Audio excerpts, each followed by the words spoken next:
போடி, வழி விடுறி வழி விடுறி. ஏய் வழி விடுடி.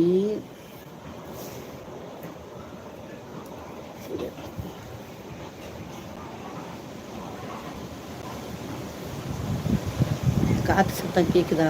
கண்டிப்பாக கேட்கும். பயங்கர காற்றடிக்கிறீங்க.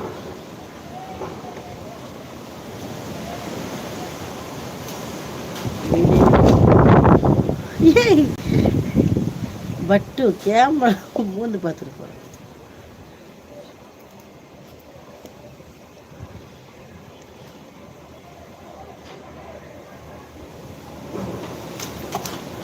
ஏன் வெளியில் போகாதீங்கடி, மழை வருது, ஒரு பக்கம் காற்றடிக்குது. உங்களை தூக்கிட்டு போயிட்டு சோழிநல்லூர் பீச்சில் போட போது பாருங்க. வாங்க இந்த பக்கம் பீச்சுக்கு போயிடுவீங்க. நான் சொல்லிட்டேன், கடலூருக்கே போயிடுவீங்க. இதில் பாண்டி